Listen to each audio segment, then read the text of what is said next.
Joseph Luft et Harrington Ingham ont développé une sorte de matrice. Ils ont appelé la fenêtre de Johari. L'appellation est en fait la combinaison des deux premières syllabes de leurs prénoms respectifs, Jo et Harry.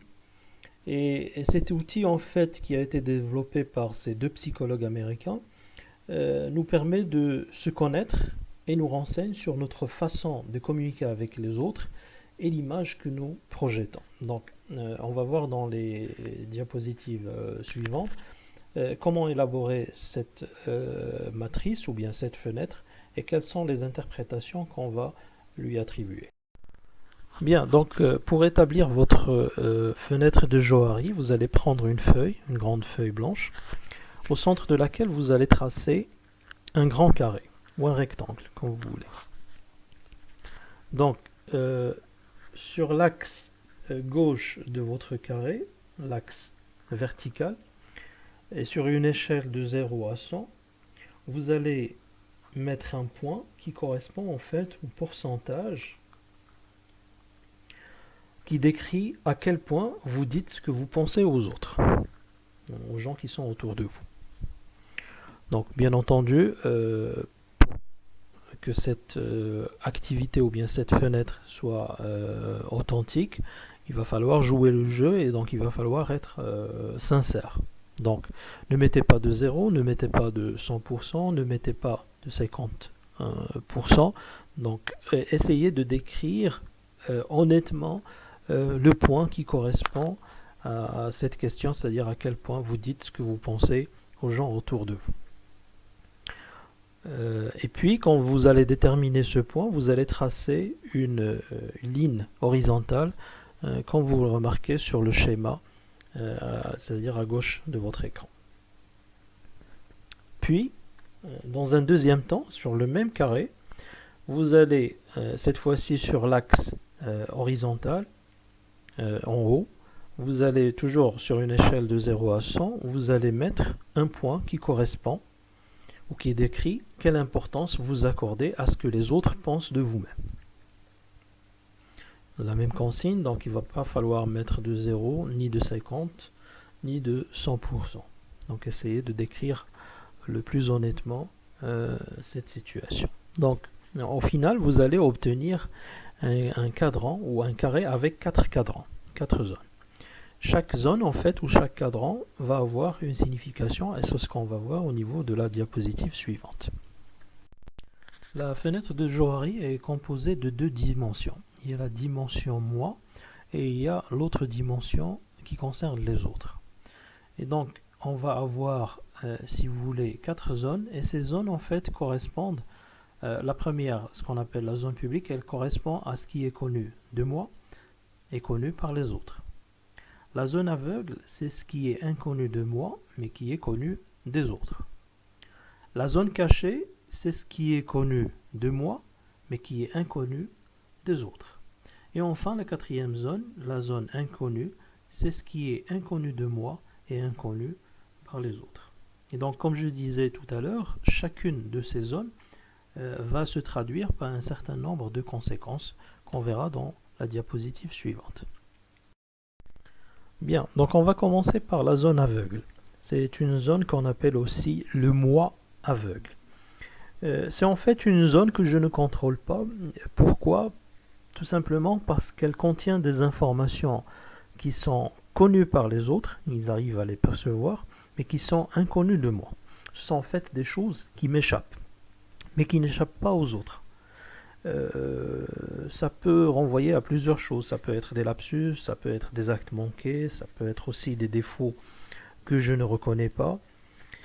Et le risque au niveau de cette zone, c'est que quand on est en face d'une personne de mauvaise foi ou qui est mal intentionnée, cette personne peut utiliser les éléments de cette zone, soit contre moi, soit juste pour me mettre mal à l'aise, notamment en m'adressant des reproches ou bien des critiques. La deuxième zone à laquelle on va s'intéresser, c'est la zone cachée, qu'on peut appeler aussi le moi caché, le moi secret ou le moi intime. C'est une zone qui est contrairement à la zone aveugle, c'est une zone que j'arrive à contrôler Pourquoi? Parce que je suis conscient des éléments qu'elle contient, des informations qu'elle contient, et j'arrive ou je cherche quand même à les dissimuler ou à les cacher. Donc, pourquoi je les cache? Ben, tout simplement, ça peut être par honte, parce que j'ai honte de révéler un certain nombre de choses, ou peut-être parce que j'ai peur d'être mal jugé ou d'être rejeté. Si je cache, en fait, c'est parce que, comme on a dit tout à l'heure, j'ai eu une certaine image de soi, et donc j'essaye de préserver cette image et j'essaye de l'embellir. Le problème au niveau de cette zone, c'est que plus on cache des choses, et plus on va s'éloigner de notre authenticité et de notre spontanéité. Et du coup, on risque de nuire en relation qu'on souhaite établir avec les autres. La troisième zone à laquelle on va s'intéresser est la zone inconnue qu'on appelle aussi le moi inconscient. Alors là, on est dans l'inconnu de tous, c'est-à-dire de moi et des autres. C'est en fait une zone qui n'est pas encore explorée et qui regorge souvent de compétences, de talents et de potentiel qui n'attendent que d'être actualisés. Et cette zone, en fait, ne doit pas être très grande, car plus elle s'agrandit et plus la personne va souffrir d'un manque de confiance. Enfin, il y a la zone publique. C'est une zone où le moi public, c'est une zone d'ouverture. Et c'est une zone où il y a essentiellement le partage. Donc, elle va comporter toutes les informations que je souhaite partager librement avec les autres. Ça peut être le cas de mes opinions, par exemple, mes valeurs, ou encore de mes compétences. En fait, les éléments de cette zone vont se dévoiler au fur et à mesure que je passe du temps avec les autres. Donc voilà brièvement ce qu'on peut dire au sujet des 4 zones qui constituent la fenêtre de Johari. Ce qu'il faut savoir, c'est que la fenêtre de Johari n'est pas une fenêtre qui est figée. Cela veut dire quoi? Cela veut dire que la taille des cadrans, la taille des zones peut varier, c'est-à-dire ils peuvent s'agrandir et se rétrécir. Et donc, quand ils s'agrandissent, c'est automatiquement au détriment des autres cadrans.